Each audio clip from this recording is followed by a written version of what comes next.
Good afternoon, everyone. I'm here with Tom Barnhart, and we're going to be talking about the second annual USA Europe Shared Services Summit and Awards that's going to be taking place next week in New York on the 20th of June.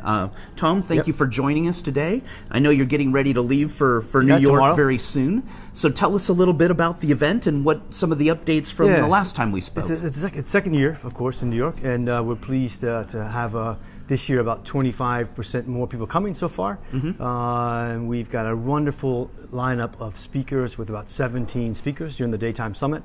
We've got 25 jury members this year. We've got about 140 to 150 people coming. Wow, great. Okay. And on the short list, we've got 33 U.S. companies shortlisted so far in 9 categories. So that's quite a good number. So we're pleased with that. Excellent. Well, tell us a little bit about who's opening, because we'll start with the summit, right? Tell us a little bit about the summit. Who's the keynote speaker? How do you see the program? We've got three new speakers this week, and our keynote speaker is from the Hackett Group, top global advisory on the global process organization. So pleased to have them join us. We've got several. Actually, I think probably most of the speakers are from global U.S. companies that have global operations, billion-dollar companies in each case. Many of them have already existing shared service centers in Central Europe, some that are contemplating and looking at the market as well. We've also got then after the afternoon session, which is going to be RPA Robotics, which is of course dominating the industry, the robotics process automation. Huge. Great. We then have a debate between the BPO shared services, which one should one do as a company, ongoing debate that's never ended, but that should be quite a nice session.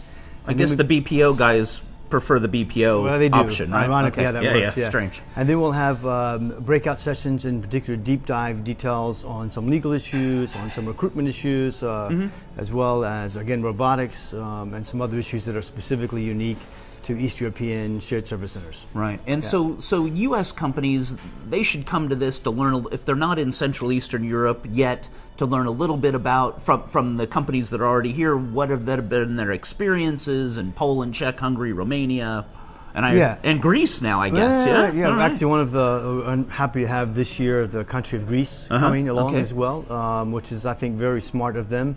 Athens is 4 million people in Athens, 21% unemployment. And they have realized that this sector, shared services, is a potential to really employ a big number of their young, well-educated people. So very glad to have Greece there. They're going to present as well. Looking forward to hearing about that. Oh, good. But also, I'll add other afternoon presenters. We have the city of Wrocław, or Araf, the region of Wrocław. Okay. We have the region of Pomerania again this year, Gdańsk, Gdynia, coming once again, and looking forward to having that. I'll also will tell you quickly the short-listed companies, really impressive list of U.S. corporates that are on the short list. AB InBev, I'll give you a few names. AB InBev out of Czech Republic, Circle K, Conduent, Bombardier, 3M, CBRE, UNICEF, Eaton, Citi, Cisco, EPAM, EY. I see JP Morgan on your list there. Morgan. Very good. Yeah. They're also speaking in the afternoon. EY, their GBS here. In Poland, IBM, Luxoft, Western Union, Pfizer, Cabot, Molson Coors, Kellogg's, and Whirlpool. Those are some of the shortlisted companies. So any U.S. company looking to set up a shared services operation here, these are the people to talk to. Yeah, and that's why we're looking at having so many of the shared service centers that are already here, because it's really a peer-to-peer conversation that they're having. They don't really want to hear from an advisor so much, but they perhaps would rather hear from another company that's already operating in the region for 1, 2, 3, 4, 5 years. So we've got companies coming from across the region, not just from Latvia, Lithuania, but from Poland as well, Hungary, Romania.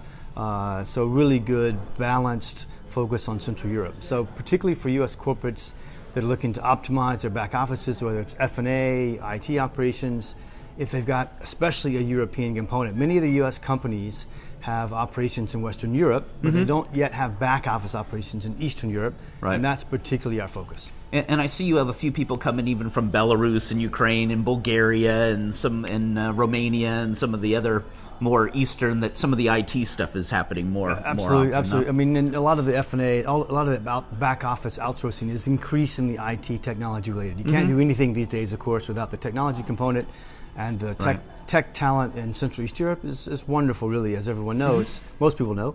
So we're pleased to have those guys coming as well. Right. And what about the sponsors and supporters? Who are your kind of the big players that are supporting this event and sponsoring it? Always glad to have them back because we can't do it in New York City at the Athletic Club, very expensive, top level Cool location. place. Cool Wonderful, place as wonderful well. place. Yeah. Wonderful place.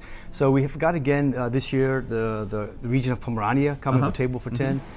We've got Araf, as I said, Wrocław. See, they're already calling. They're calling. Power of social media, right? Right, exactly. They're calling, saying, make sure you mention us. Yeah. Exactly. So we also have Araf, as I mentioned, but also you mentioned Greece already. The city of Łódź is coming again this year. Great. Vistra, the corporate advisory guys coming. Transparent, once again, Oscar, thank you. Table for 10. Oh, great. Bringing some of their U.S. clients as well. So quite a good turnout this year from the sponsorship support side, and again, we appreciate that. Well, great. Well, it sounds like a perfect opportunity for a one-day event for all these big U.S. corporations to figure out what to do, if anything, in Central Eastern Europe. Now, tell us a little bit about the fun part, because I know the gala is in the evening, and last year I was there. We really had a great time and really met a lot of interesting people there. Well, that's, of course, the primary focus, as we know, but also we've got some nice little touches, I think, during the course of the event. The jury dinner, which is the night before, they will be voting on the awards. As I said, 33 companies in 9 categories. We've got the Hungarian embassy is providing us with a Hungarian wine tasting for the jury members only. Oh, wow. Okay. We've got, during the daytime, we're at the wonderful facilities of the Athletic Club, which is a members-only club in New York City. You were there last year. Did you go up on the balcony last year? Of course. So the balcony's great worth spot. the price of admission right there. Yeah, That's definitely. wonderful. So we The should rooftop, expecting a pleasant afternoon and evening. We've got wonderful wines. We've got open bar. We've got music. We've got, most importantly, really nice people. And perhaps most importantly, New York City Athletic Club. Right, Top of the top. great. Anything else we're missing, or anything else that you want to say about the event before you're taking off tomorrow, right? Taking off tomorrow? tomorrow? No, I think all systems go. Looking right. forward to it. Hopefully more guys coming from the U.S. side. So we're very pleased with this second year. A lot of help, a lot of support from different angles, different places, different people, different countries, different companies. So just, again, I appreciate the support once again from people. And thanks for doing this interview. I think it's become a bit of a tradition. We're doing this every 2 or 3 months. We've got to keep doing it. Next year we'll do it from the Athletic Club as well. Okay. So if you want to get any tickets or find any more information about this, you can check the website, which is on the description, and it's shared services Europe.com. Shared services Europe.com, but it's in the description. So Tom, thanks a lot. Have a good trip back, and let us know how everything's going. Yeah, Thanks. Great. Thank you. All right. Bye. Bye.